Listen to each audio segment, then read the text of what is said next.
Meus irmãos, eu quero convidá-los a abrir a Escritura no livro de Atos, capítulo 2. E nós leremos do verso 37 até o verso 47.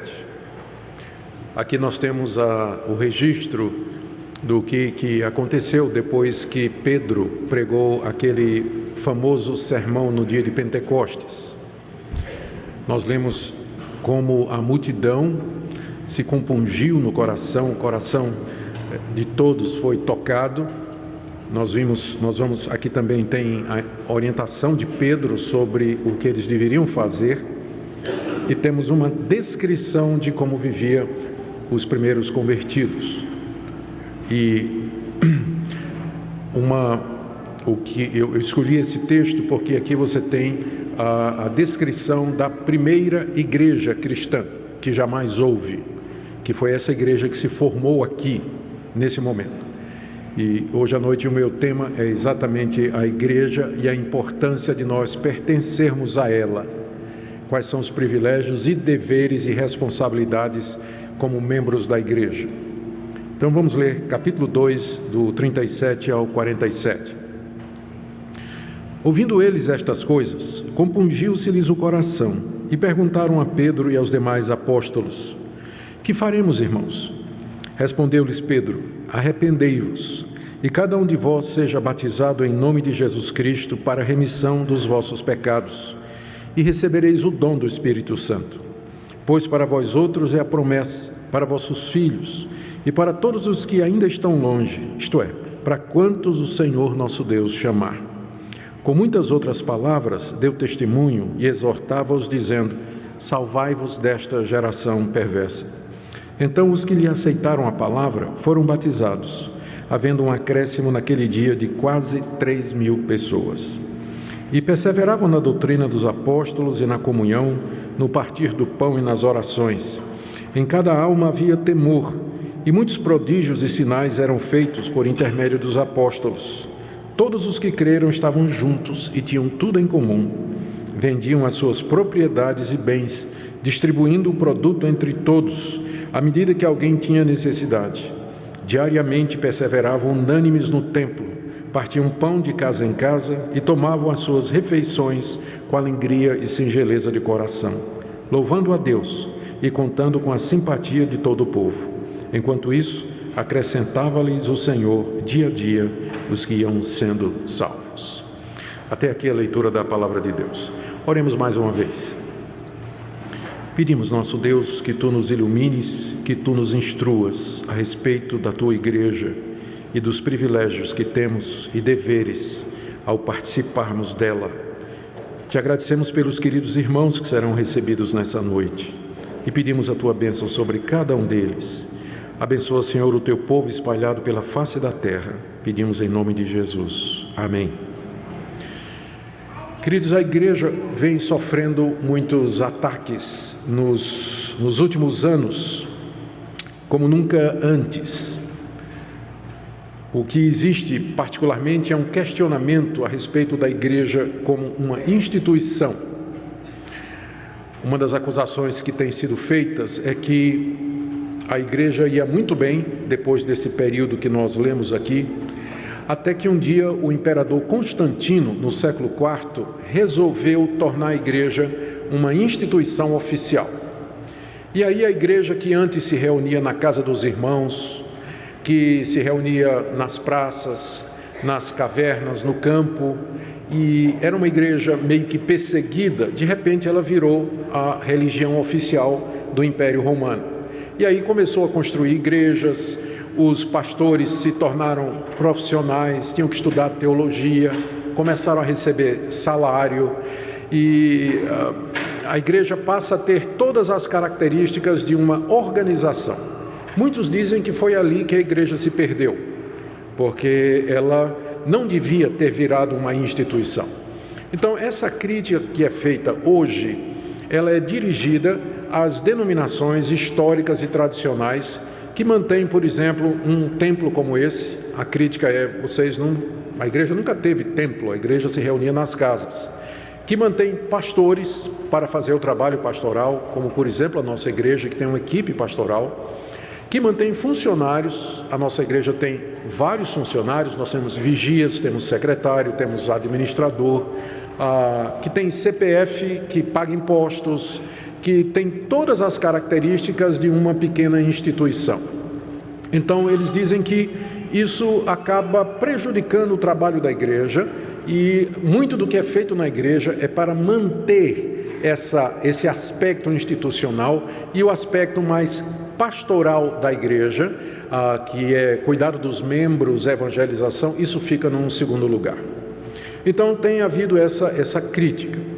E aqui cresce o número de pessoas que acreditam nisso. No último censo religioso feito pelo IBGE, foi em 2014, foi feita uma comparação, e em 2014 o número de evangélicos desigrejados era muito maior do que 10 anos atrás. Eu me lembro, na época, há muitos anos atrás, que você perguntava a uma pessoa aqui no Brasil: qual é a sua religião?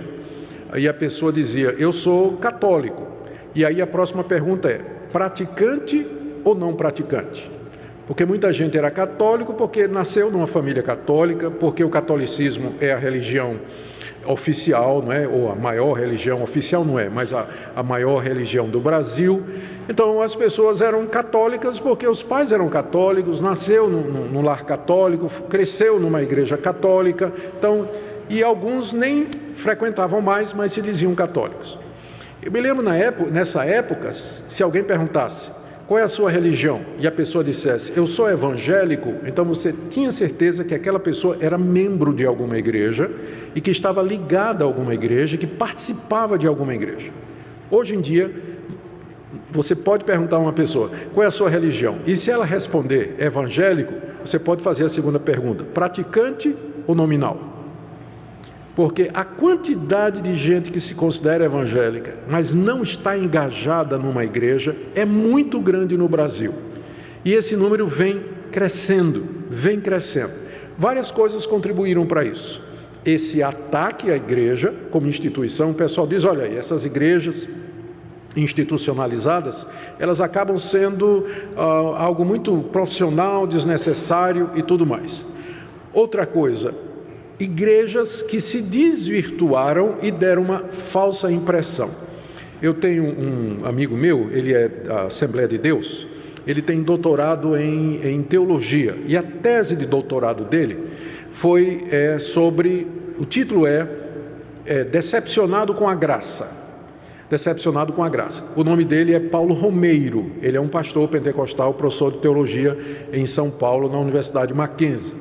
E nesse livro, que foi uma pesquisa, o Paulo Romeiro entrevistou centenas de pessoas que eram membros das igrejas neopentecostais e que saíram de lá e não querem mais saber de igreja nenhuma. Uma das causas pelas quais as pessoas largaram essas igrejas é exatamente a ênfase nas igrejas neopentecostais na questão do dinheiro. Campanha financeira, a insistência que a pessoa faça sacrifícios, que a pessoa dê tudo que tem, as promessas que eram feitas de prosperidade financeira e que nunca acontecem, exatamente porque a Bíblia não garante, a Bíblia não diz que se você der, então Deus está obrigado a dar de volta. Esse tipo de transação que é feita nessas igrejas decepciona muita gente, e a pessoa aí tira o todo, tira parte pelo todo. Para essas pessoas, então, igreja evangélica nenhuma presta. Todo pastor é ladrão, todo pastor gosta de dinheiro. A igreja, na verdade, é um mecanismo para tirar dinheiro dos bobos e por aí vai. Então, esse tipo de igreja, junto com a decepção com a igreja institucionalizada e o surgimento das mídias sociais, onde é possível você ficar em casa no domingo e assistir sermões dos pastores mais renomados ali no seu celular ou no seu laptop, e as pessoas então optam por ficar em casa em vez de se envolver na igreja, tem contribuído para crescer o número de desigrejados. Pessoas que se consideram evangélicas, mas elas não querem participar de uma igreja, não querem se envolver numa igreja. O que é que nós dizemos para isso? Há várias respostas que nós podemos dizer para isso. Primeiro é que é verdade, não é totalmente errada a crítica que tem sido feita à igreja como instituição. O problema é quando a igreja considera o templo, a instituição, a organização como sendo a essência dela e gasta os recursos e o tempo para preservar e manter isso aí. Aí de fato está errado. Mas o problema não é a instituição, o problema é a institucionalização disso aí. É que isso acaba virando um ídolo ou a razão errada pela qual a igreja existe. É impossível você ter um ajuntamento de pessoas.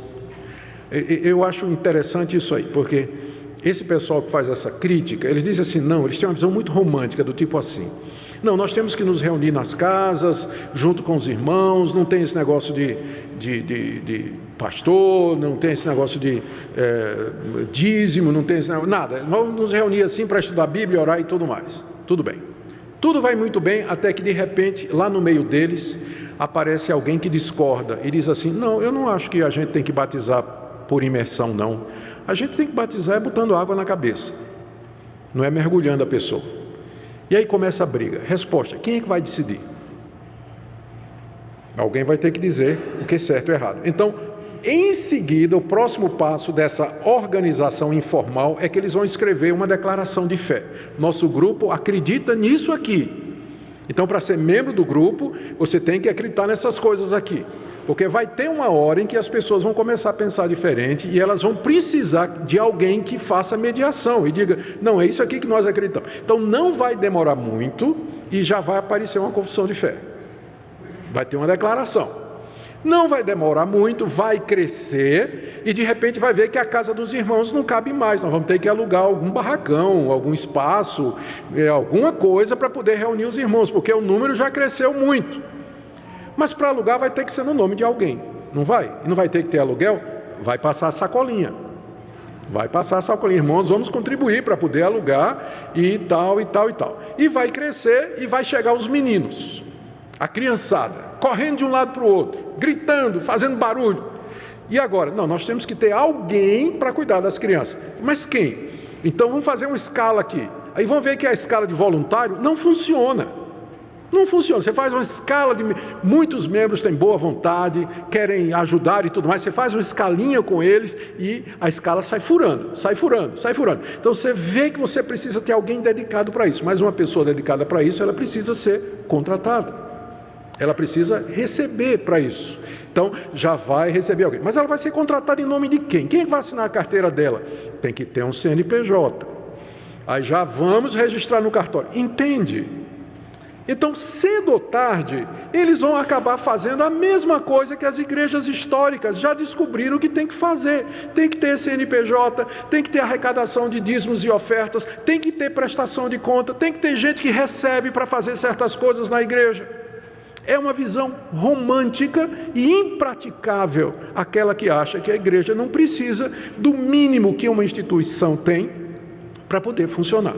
Então, o problema não é a instituição, é quando a instituição vira um fim em si mesmo. Aí está errado. Mas a instituição existe para dar suporte ao alvo principal da igreja, que é a edificação dos membros, evangelização, trabalho missionário e assim por diante. Eu fico imaginando, por exemplo, nós ouvimos aqui o pastor Erickson falando do trabalho missionário que vai ser feito. Se não tiver uma instituição, apoio por detrás desse tipo de trabalho, como é que ele vai ser feito? Como é que ele vai ser feito se não tiver esse apoio?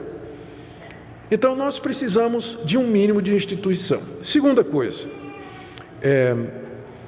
o fato de que tem igrejas que deturparam a mensagem do Evangelho e colocaram um falso Evangelho que é voltado para explorar a fé do povo e arrecadar, não quer dizer que todas as igrejas são assim. Não quer dizer que todas as igrejas são assim. Então, é um erro muito grande você tirar o todo pela parte, porque algumas igrejas fazem isso, não quer dizer que todas as igrejas fazem isso, porque tem pastor desonesto, não quer dizer que todo pastor é desonesto. Eu já contei para vocês, quando eu comecei o meu ministério, que eu fui com a Minca em Recife, nós íamos alugar uma casa que ia funcionar como casa-igreja, foi um trabalho de plantação de igreja. A gente ia alugar uma casa e na sala da nossa casa a gente ia começar um trabalho. e depois expandir, comprar um terreno, enfim, seguir todos os trâmites normais para fazer uma igreja crescer. Aí, procurando a casa para alugar, indo nas corretoras e tudo mais, e aí eu descobri que eu não tinha fiador para alugar, não é, a casa. E aí o corretor geralmente perguntava: qual é a sua profissão? Eu disse: eu sou pastor. Ah, não precisa fiador não, está tranquilo. O senhor é pastor? É pastor presbiteriano. Não precisa fiador não, pode ir, nós sustentamos aqui.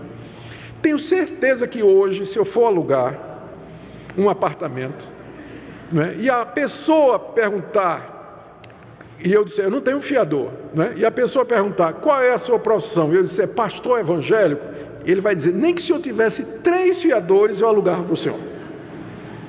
Porque essa é a fama que tem hoje, e que é causada por alguns que infelizmente se passam por homens de Deus e na verdade não são, e sobre os quais a Bíblia nos adverte. Então, por conta de todas estas coisas, tem pessoas que optam por não se tornar membro de uma igreja. Eles acham que eles podem ser cristãos em casa. Eles podem ser cristãos discutindo teologia lá no Starbucks, tomando um cafezinho e conversando e tal, e isso aí é suficiente para manter a vida cristã deles. Mas será que é assim? O que eu queria com vocês nessa noite, o que eu queria mostrar para vocês hoje à noite, é que a igreja, ela foi instituída por Deus, para ser a maneira pela qual Ele age no mundo, reunindo o seu povo que é salvo pela graça, povo com quem Ele vai habitar para todo sempre no novo céu e na nova terra. Vamos começar então perguntando: o que é uma igreja local? E eu creio que a melhor resposta está aqui no texto que nós lemos. O que aconteceu depois que Pedro pregou aquele sermão, que nós lemos aí no capítulo 2, começando no verso 14 e que termina no verso 36, Pedro pregou a respeito de Cristo, como Ele era o Messias, de acordo com a Escritura, e quando ele terminou de pregar, nós lemos do verso 37 a 41, que a multidão se tocou com a palavra de Pedro e perguntou: o que é que nós vamos fazer? E agora? Nós acreditamos em você, Pedro, estamos arrependidos.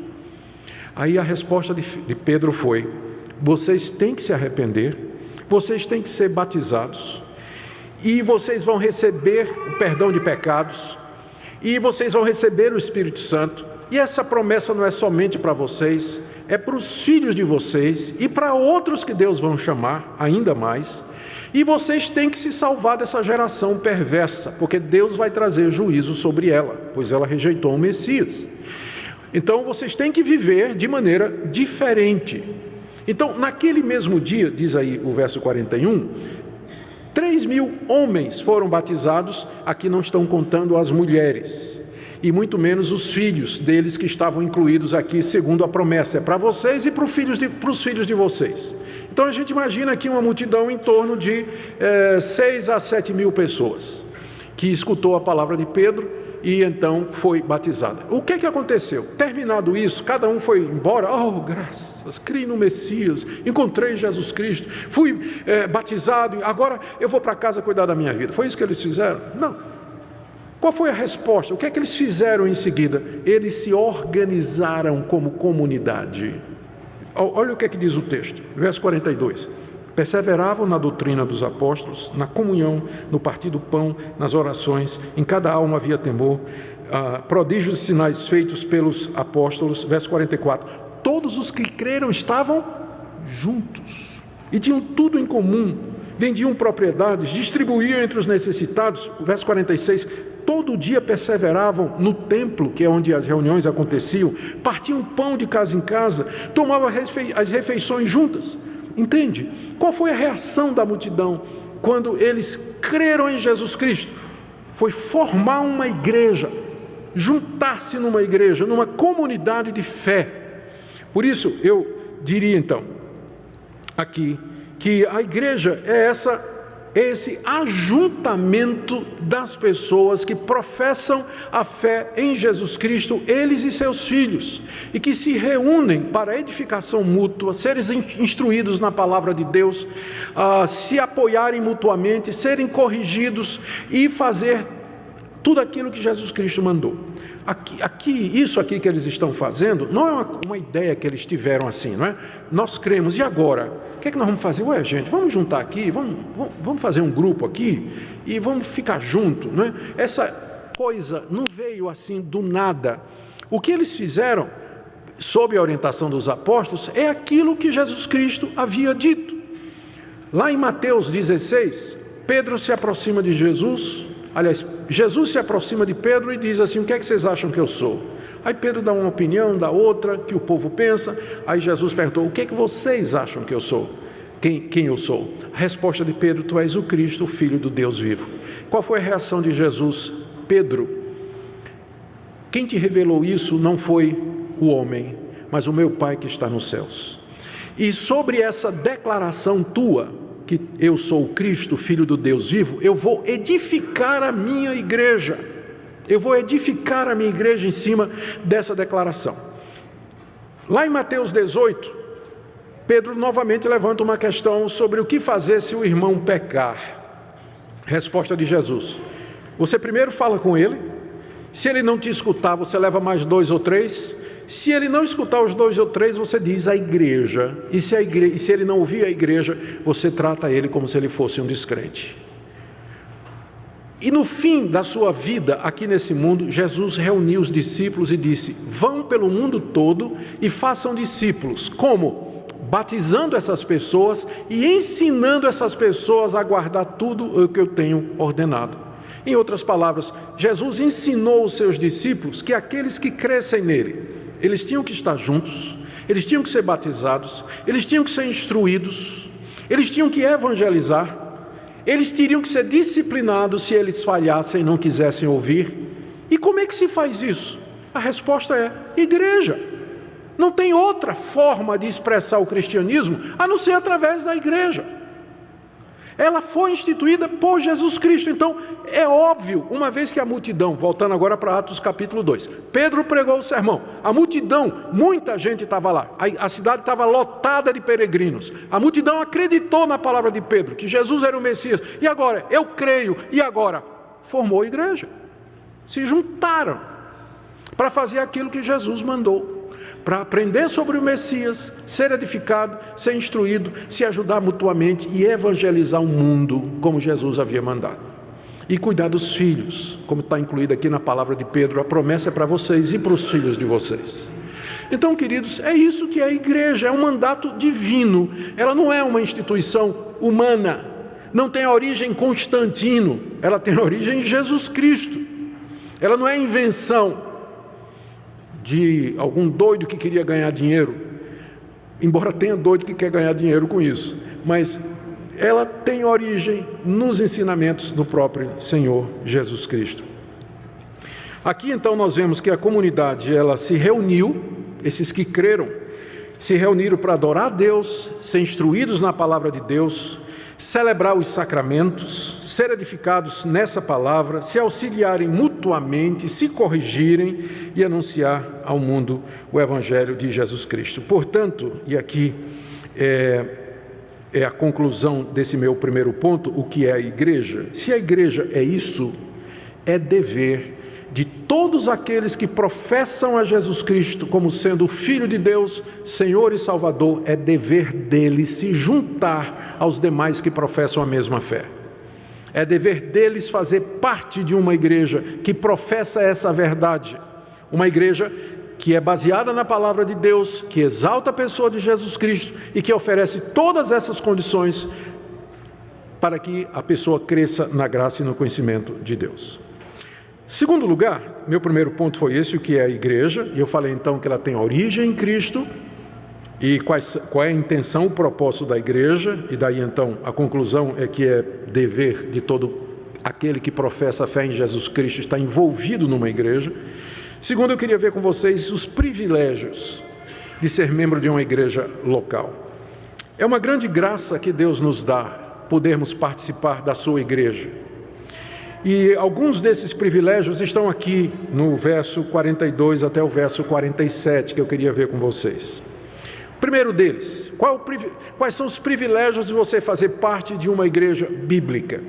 Primeiro, que você vai receber a sã doutrina. Veja o verso 42. E perseveravam na doutrina dos apóstolos.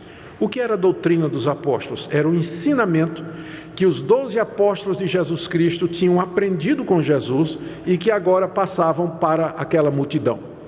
Perseverar na doutrina. Então, que grande privilégio você pertencer a uma igreja onde a doutrina dos apóstolos é ensinada. Os apóstolos aqui é os 12, e mais tarde Paulo seria juntado a eles.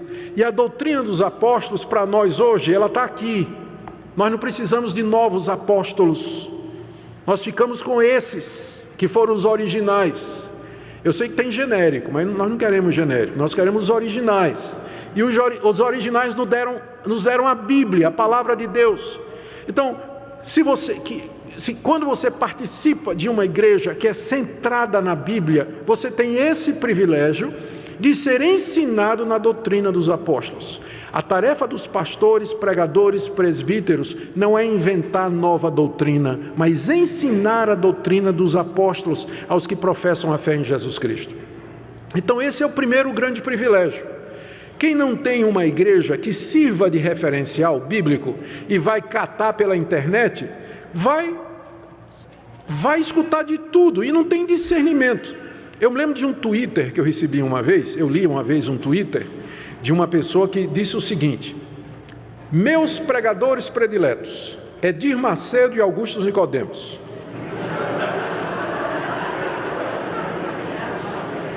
Pense no discernimento. Pensa no discernimento, não tem. Sai catando na internet e sai ouvindo tudo, né? E não percebe a diferença. O privilégio de você ser membro de uma igreja bíblica é que você tem um referencial seguro de doutrina, a doutrina dos apóstolos, que vai ensinar você, vai instruir você, na verdade, em vez da alternativa de você sair se alimentando, ou pensa que está se alimentando de tudo que você encontra na internet, de todo tipo de livro que você acaba comprando, e você não sabe nem quem é esse autor e qual a linha dele e tudo mais. A igreja tem esse serviço, e é um privilégio então participar de uma igreja bíblica. E esse privilégio, ele inclui também você ser corrigido. O bom de você participar de uma igreja onde tem a doutrina dos apóstolos é que a verdade vai ser ensinada e ela vai corrigir você. Ela vai instruir você na verdade. E se você relutar, se você resistir, e se você, por exemplo, resolver teimar e continuar a fazer errado coisas que a doutrina dos apóstolos dizem que estão erradas, o próximo passo é que você vai ser amorosamente, pastoralmente confrontado. E você vai ter que prestar contas. Por que é que você conhece a doutrina dos apóstolos? Você sabe que você não pode viver do jeito que você está vivendo. E por que você continua vivendo assim? Não, porque eu acho. Não é porque acha. A doutrina bíblica diz que esse tipo de comportamento é errado. Você está dizendo que você é crente. Você professou sua fé como crente em Jesus Cristo. Você não pode viver dessa maneira. Não, mas eu quero viver assim. E aí então vem a disciplina, a correção do membro. Ele é corrigido, ele é exortado. Isso faz parte da doutrina apostólica. Quando uma pessoa não está engajada numa igreja, ela vai viver do jeito que ela quiser, ela não vai prestar contas a ninguém. Não tem ninguém em cima dela vigiando, né? Que é bom, né? Se a gente fosse santo, mas a gente sabe que é pecador. E é bom ter alguém que nos olha, alguém que supervisiona. A palavra presbítero no Novo Testamento é igual à palavra episcopos, bispo. A palavra episcopos significa supervisor. Então o presbítero / pastor, ele é um supervisor da igreja. Exatamente porque uma das funções da igreja é zelar pela vida dos membros. Então que privilégio você fazer parte de uma igreja bíblica. Você fica seguro, você sabe que se você errar, vem alguém amorosamente confrontar você e corrigir você. Um outro privilégio que a gente encontra aqui é a comunhão com verdadeiros irmãos. Veja o que diz o verso 44. Todos os que creram estavam juntos e tinham tudo em comum. E veja ainda o verso 46, diariamente eles perseveravam unânimes, juntos no templo, partiam pão de casa em casa, tomavam as suas refeições com alegria e singeleza de coração. Um outro privilégio que o texto nos declara de ser membro de uma igreja é você ter a oportunidade de conviver com pessoas que têm a mesma fé. E você vai descobrir, convivendo com essas pessoas, comendo na casa um do outro, indo juntos para eventos, participando juntos de atividades, vocês vão descobrir que essas pessoas, elas têm as mesmas lutas que você. Elas também estão lutando contra o pecado. Elas também têm dificuldades, às vezes têm dúvidas também, mas também têm alegrias, têm testemunhos que elas vão contribuir de livramento, de como Deus abençoou. Então isso vai fazer você se sentir parte de um corpo, de pessoas que professam a mesma fé e têm o mesmo objetivo. E esse é um grande privilégio que um desigrejado não tem. Ele está sozinho. Quando ele cair, com quem ele vai orar? Se ele tem dúvidas, com quem ele vai tirar? Você sabe como é que esse pessoal tira dúvidas? Pega o e-mail de 10 pastores e manda a pergunta. Assim, toda semana eu recebo umas 10. Mas eu estou sabendo que aquela pergunta ela não vem só para mim. Ele mandou para mim e mandou para mais uns 10 pastores da internet, não é que ele vê na internet. Aí, do tipo assim, pastor, eu era casado, traí minha mulher, me separei dela, eu posso casar outra vez? Eu geralmente respondo assim, já perguntou o seu pastor? Né? Por que você está me perguntando por e-mail? Você não tem pastor? A quem você pode perguntar? Geralmente é essa a minha resposta, porque eu sei que ele mandou essa mesma pergunta para 10 outros pastores. Ele não participa de nenhuma igreja, então ele fica fazendo isso, fica catando resposta onde ele pode encontrar. Que privilégio você participar de uma comunidade em que há pessoas, há irmãos com quem você pode compartilhar a sua vida e suas dificuldades. E agora, o terceiro privilégio que eu quero mencionar está no verso 42. E diz assim, perseveravam na doutrina dos apóstolos, na comunhão, já mencionei, e no partir do pão. O partir do pão aqui é uma referência à ceia do Senhor. Aquilo que Jesus disse aos seus discípulos, quando vocês se reunirem, partam o pão e bebam o cálice em memória de mim. Uma pessoa que não participa de uma igreja regularmente, ela está privada desse privilégio de comer o pão e beber o cálice com os irmãos em memória de Cristo. Jesus disse que isso era uma forma de edificação espiritual. Quando nós comemos o pão e bebemos o cálice como igreja, nós nos alimentamos do Senhor Jesus pela fé. Uma pessoa que não está envolvida numa igreja local, bíblica, e que, portanto, não celebra a ceia do Senhor, ela é privada desse privilégio. Não faz sentido ela sozinha em casa pegar o pão, um cálice, tomar e pensar que ela está celebrando a ceia, quando o propósito da ceia é exatamente mostrar a comunhão dos irmãos em torno da pessoa de Jesus Cristo. É esse que é o propósito da ceia. Nós participamos, embora sendo muitos, nós comemos do mesmo pão e bebemos do mesmo cálice. Não faz sentido você celebrar a ceia sozinho em casa, porque ela expressa exatamente a comunhão. Então esse é outro privilégio, você participa dos sacramentos. E também não só do pão, mas você participa também do batismo, que foi o que Pedro disse para aquela multidão.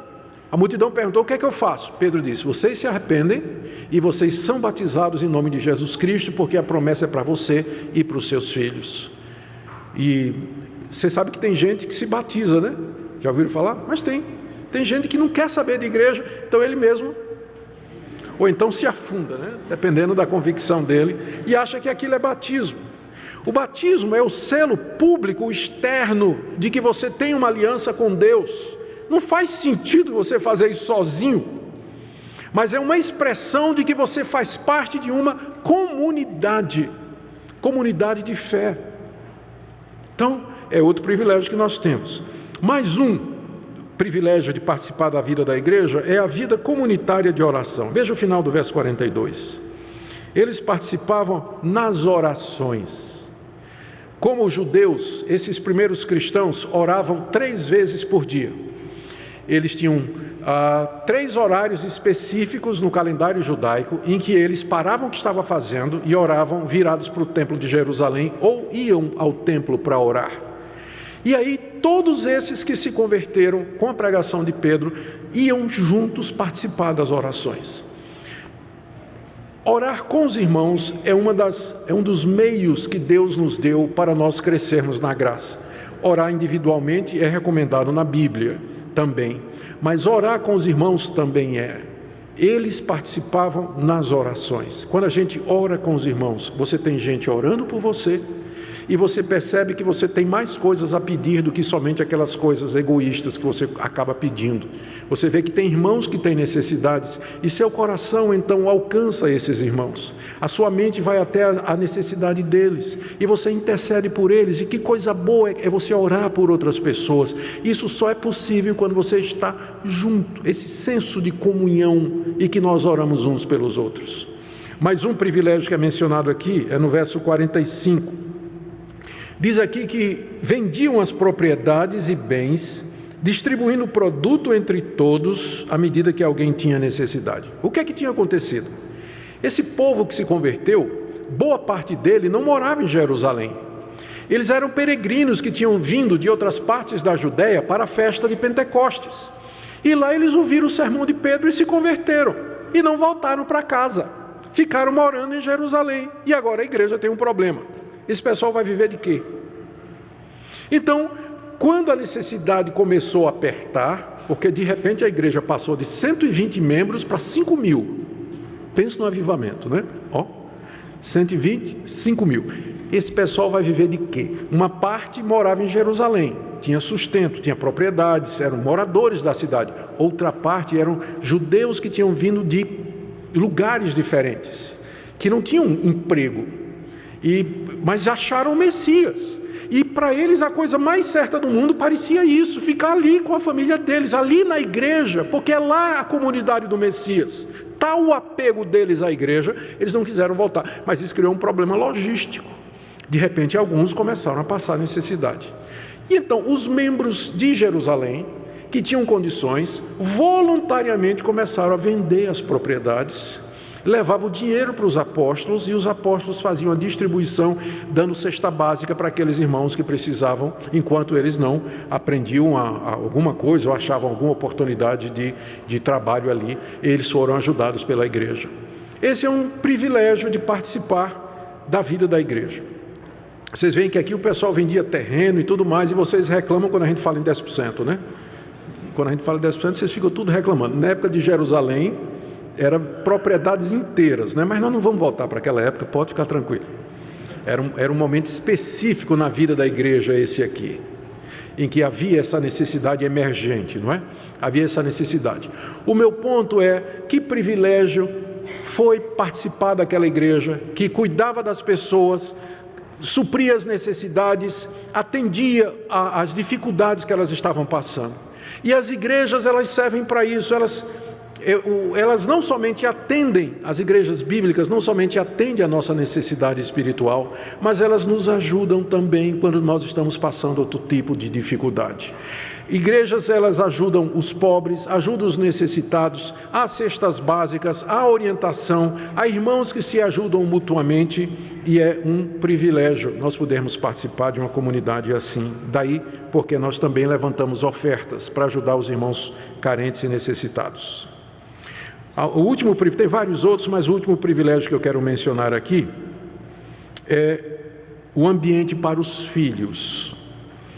Como é que você pretende criar os seus filhos, você desigrejado? O menino vai crescer, você vai ensinar para ele em casa, mas não seria melhor se ele, pelo menos 2 ou 3 vezes por semana, junto com outras crianças que creem a mesma coisa, filhos de pais que pensam a mesma coisa, aprendesse a viver em comunhão, fosse instruído na palavra de Deus, crescesse no conhecimento de Deus? Crescer numa igreja como criança é um grande privilégio. Eu fui instruído numa igreja, meus pais eram presbiterianos, eu nasci na igreja presbiteriana, e desde moleque eu fui instruído na escola dominical, departamento infantil, Na minha mocidade, eu participei da mocidade da minha igreja, participei de concurso bíblico, fui para acampamento. É verdade que eu era o terror dos acampamentos, mas eu participava de todos esses acampamentos. Terror assim, que eu derrubava a barraca, ficava brincando, era muito moleque. Mas era assim. Eu me desviei da igreja, saí da igreja aos 16 anos de idade, joguei tudo para fora, fui para o mundo e vivi uma vida muito dissoluta. Aos 22 anos Deus me chamou de volta, me converti aos 22 anos. Na noite que eu me converti, uma noite de setembro de 1977, tudo que eu tinha aprendido quando criança voltou, como se nunca tivesse saído. Todos os versículos bíblicos, a instrução bíblica, o que eu havia aprendido com o meu pastor que me ensinou teologia, tudo aquilo voltou, estava lá no meu coração. Eu sabia o que eu queria, eu sabia o que tinha acontecido comigo. E eu me lembro que naquela época em que eu estava no mundão, eu não conseguia fazer o que outros colegas meus faziam, porque havia um limite. Hoje eu olho para trás e sei o que era. Foi a educação na Bíblia que eu recebi na igreja, que não deixou que eu fosse tão ruim quanto eu poderia ser, porque me segurava. Eu não conseguia passar de um certo ponto, enquanto alguns companheiros meus faziam isso. Então, um dos privilégios de você fazer parte de uma igreja é que você vai criar os seus filhos nesse ambiente, em que ele vai aprender a amar a Deus, escutar a palavra de Deus, vai ter exemplo, vai ter referencial, vai ter amigos, vai formar amizade, se Deus quiser, uma namorada ou um namorado, e casar com gente da igreja. Que coisa boa! Eu não sou São Pedro não, mas eu torço para que os rapazes e moças da igreja vão para acampamento, vão para atividades, se conheçam, namorem e casem entre si. Porque é um dos grandes privilégios que a igreja nos confere, ambiente para isso. Ambiente para isso. Meu tempo já está quase terminando e eu estou na metade do sermão, o que é que eu faço? E hoje está quente, né? Está quente hoje, não está? Está quente, gente. E o banco também não ajuda. Vocês sabem que a gente faz isso de propósito, né? A gente deixa o ar-condicionado meio baixinho e os bancos são duros, para que se você ficar, é porque você está interessado em ouvir o sermão. Porque ficar ouvindo o sermão de 40 a 50 minutos num banco difícil e com calor é só quem está com sede, não é? Então a gente faz de propósito, né? Exatamente isso. Brincadeira. Deixa-me correr para as responsabilidades. Então, queridos, as responsabilidades de ser membro de uma igreja são compatíveis com os privilégios.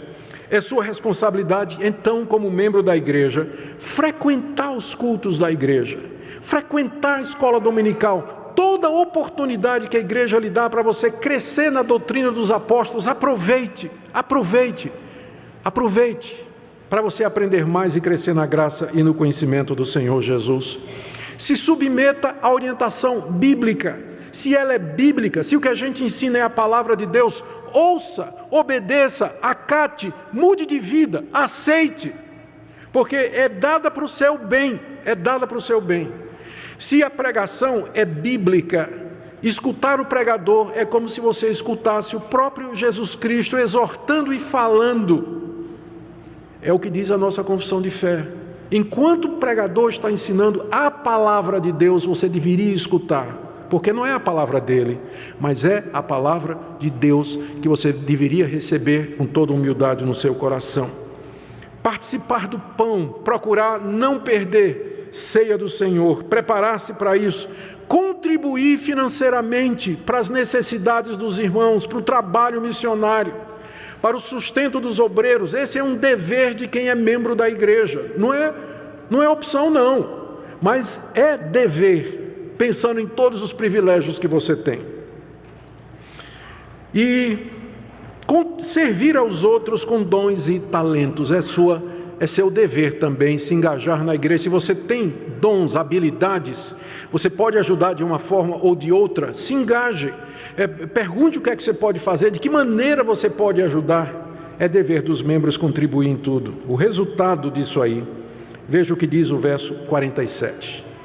Olha só, se não é isso que a gente gostaria. Louvando a Deus e contando com a simpatia de todo o povo. Enquanto isso, acrescentava-lhes o Senhor, dia a dia, os que iam sendo salvos. Ou seja, não havia, parece, nenhum esforço intencional de evangelização. O crescimento da igreja era espontâneo, porque uma igreja que oferece esses privilégios e onde os membros participavam, ela não tem como não crescer. O povo olha e diz, mas é isso mesmo, eu quero fazer parte dessa comunidade, eu quero me juntar a essas pessoas, olha como eles vivem. Olha como eles vivem, olha o amor que eles mostram uns aos outros, o cuidado uns pelos outros, a doutrina certa. Dia a dia, Deus ia acrescentando à igreja os que iam sendo salvos. Por quê? Por conta da comunidade, o que é que ela era, aquela igreja que tinha todos esses privilégios e também as pessoas que se engajavam nesses privilégios com suas responsabilidades. Eu termino aqui com algumas aplicações práticas. Primeira, eu quero falar aos desigrejados. Se você está aqui hoje à noite, você provavelmente não é um desigrejado, senão você nem estaria aqui. Mas tem muita gente que escuta pela internet. E eu queria dar essa palavra, graças a Deus pelas mídias sociais. Semana que passou, eu estive em Águas de Lindóia e tinha um grupo aqui da igreja para a Conferência Fiel para Líderes.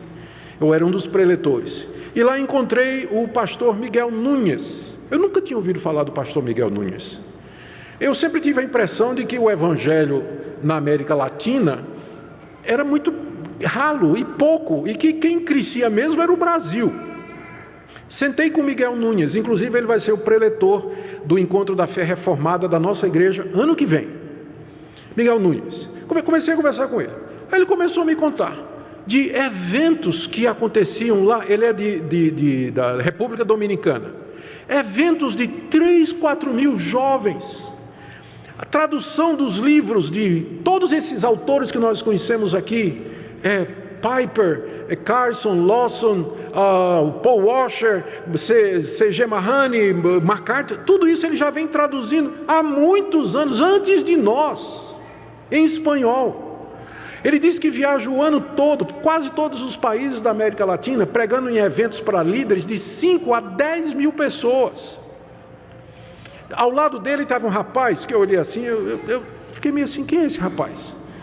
Aí ele me apresentou, Henrique Oriolo, um argentino.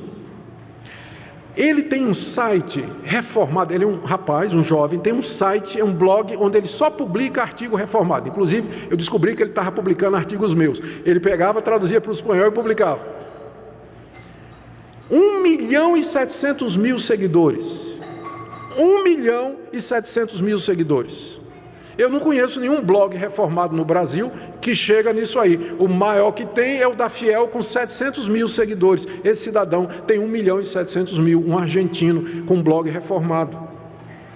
Aí eu perguntei a Nunes, está acontecendo esse avivamento da fé reformada na América Latina? Ele disse, está sim. Eu digo, pois é, no Brasil também. No Brasil há um despertamento gigantesco do interesse pela fé reformada. Aí eu perguntei para ele, você acha que as mídias sociais têm ajudado a isso? Ele disse, pastor, eu estou convencido disso. Aí ele fez uma comparação. Ele disse assim, pouco antes da reforma protestante acontecer no século XVI, qual foi a invenção que depois serviu para espalhar a reforma pelo mundo? A imprensa de Gutenberg.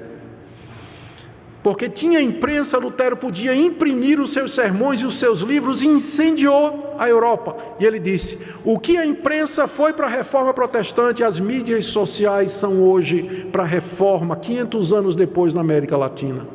Porque a grande maioria desse pessoal que se torna membro de uma igreja reformada ou que quer ser reformado é porque assistiu no YouTube, viu algum vídeo, assistiu alguma pregação, aí ele sai procurando, ele descobre Paul Washer, aí sai procurando, ele é amigo de quem? John MacArthur, aí vai em John MacArthur, amigo de quem? John Piper, e amigo de quem tal? Hernandes Dias Lopes, aí depois eu não vou dizer o nome, aí vai seguindo, vira reformado, vira crente e resolve participar. Então, quando eu falo, eu estou naquele, não me esqueci do meu ponto não, meu ponto é os desigrejados. Eu disse que tem gente que assiste e que é desigrejado. Eu não estou falando mal das mídias sociais, eu estou dizendo que elas são uma bênção, e de fato, Deus tem usado as mídias sociais para espalhar o evangelho no mundo todo. Mas é um equívoco você pensar que assistiam, viver na sua casa, assistindo os sermões desses pregadores, nos domingos, que isso é ser igreja. Não substitui, não substitui. Então, o meu apelo àqueles que usam as mídias sociais, que me ouvem através da mídia social, é exatamente esse. Se Deus usou alguma das pregações desses pastores, minhas pregações, para convencer você, abençoar você, graças a Deus por isso, mas isso é apenas Deus abrindo o seu apetite. Você devia seguir todo o caminho e se tornar membro de uma igreja bíblica, onde você vai ser instruído, orientado, consolado, abençoado, ajudado e corrigido. E você vai poder ser uma bênção para outras pessoas também. Minha segunda palavra é para aqueles que vão ser recebidos hoje como membros.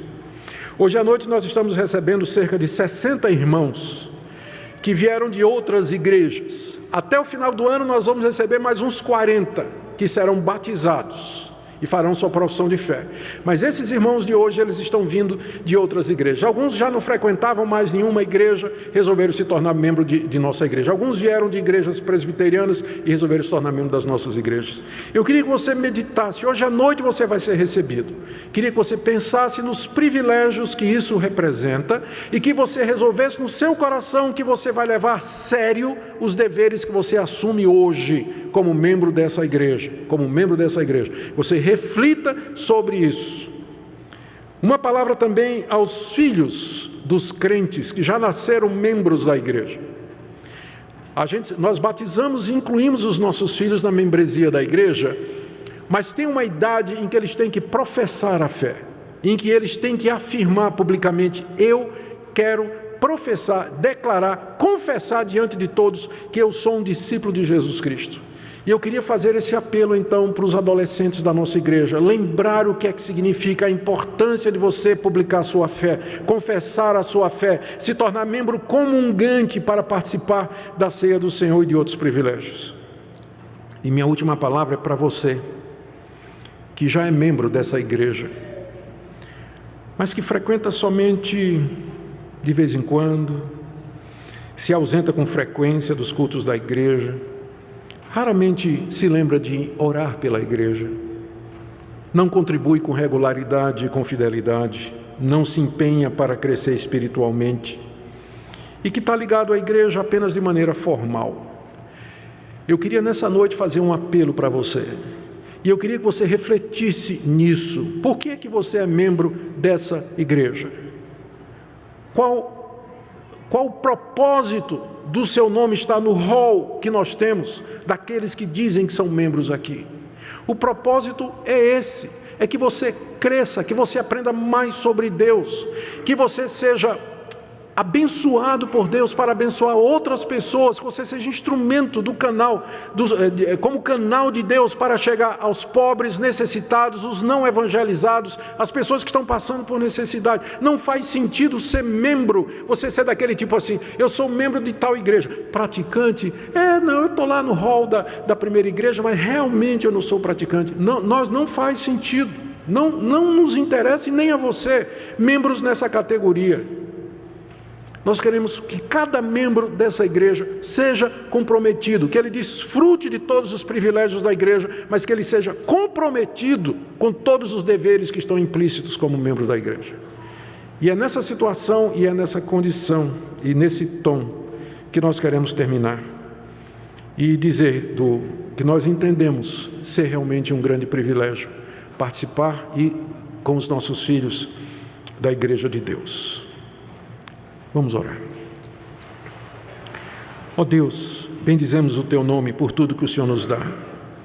Obrigado pelo privilégio de fazer parte de uma igreja bíblica que ama a Tua palavra e que deseja, Senhor, cumprir o que Tu nos ensinastes, de ensinar nossos filhos, evangelizar o mundo, batizar os convertidos, discipular os que creem, abençoar os pobres e necessitados e levar Teu nome a todo mundo.